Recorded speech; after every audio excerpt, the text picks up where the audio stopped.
गायक चिज गुरुङलाई धोका दिएर गायिका निर्जला गुरुङले यसरी गर्दैछिन् धुमधामसँग विवाह। विवाह गर्न लागेको भिडियो नै बन्यो भाइरल। के साँच्चीकै गायक चिज गुरुङलाई धोका दिएर गायिका निर्जला गुरुङले अर्कैसँग विवाह गर्न लागेकी हुन् त? यो सबै जानकारी पाउनको लागि भिडियो अन्तिमसम्म हेरेर हामीलाई साथ दिनुहोला। तपाईँ हामीलाई यो भिडियो कुन ठाउँबाट हेर्दै हुनुहुन्छ त्यो पनि जानकारी दिएर च्यानलमा नयाँ हुनुहुन्छ भने कमल नेपाली युट्युब च्यानललाई सब्सक्राइब गरेर जोडिनुहोला। तपाईहरुलाई हार्दिक स्वागत छ हाम्रो युट्युब च्यानलमा। नयाँ युट्युब च्यानलको सँगसँगै गायक चिज र निर्जला गुरुङको सम्मानको लागि एउटा लाइक र कमेन्ट छोड्न नबिर्सिनुहोला। पछिल्लो समयका साङ्गीतिक जोडी गायक चिज गुरुङ र गायिका निर्जला गुरुङलाई त सायदै कम हुनुहुन्छ होला नचिन्ने।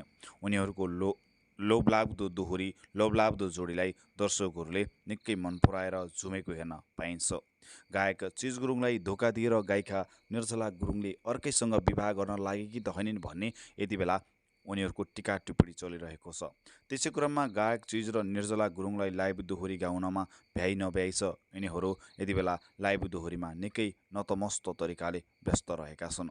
उनीहरूले दोहोरी गायकै भरमा गायक चिज र निर्जला गुरुङको विवाह होस् भन्ने धेरै दर्शकहरूको चाहना बढ्दो रहेको छ।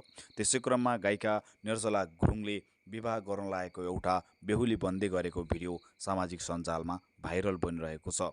के साँच्चीकै गायक चिज गुरुङलाई धोका दिएर गायिका निर्जला गुरुङले अर्कैसँग विवाह गर्न लागेकी हुन् त? के साँच्चीकै अस्मिता डल्लाकोटीले जस्तै धोका दिएर अर्कैसँग विवाह गर्लिन् त भन्ने बारे धेरै दर्शकहरूको गुनासो समेत रहेको छ।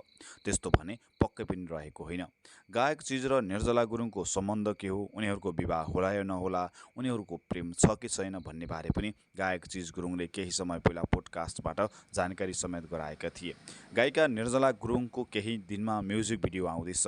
उसै क्रममा आफै स्वयं बेहुली बनेको यति बेला सामाजिक सञ्जालमा उनीहरूको भिडियो भाइरल बनिरहेको छ, जसमा गायिका निर्जला गुरुङ बेहुली समेत बनेको देख्न सकिन्छ। तपाईहरूले थाहा पाइसक्नुभयो गायिका निर्जला गुरुङ र गायक चिज गुरुङको सम्बन्धबारे। अब कमेन्ट गर्दै जानुहोला। अब कस्तो खालको भिडियो चाहनुहुन्छ जानकारी राख्नु।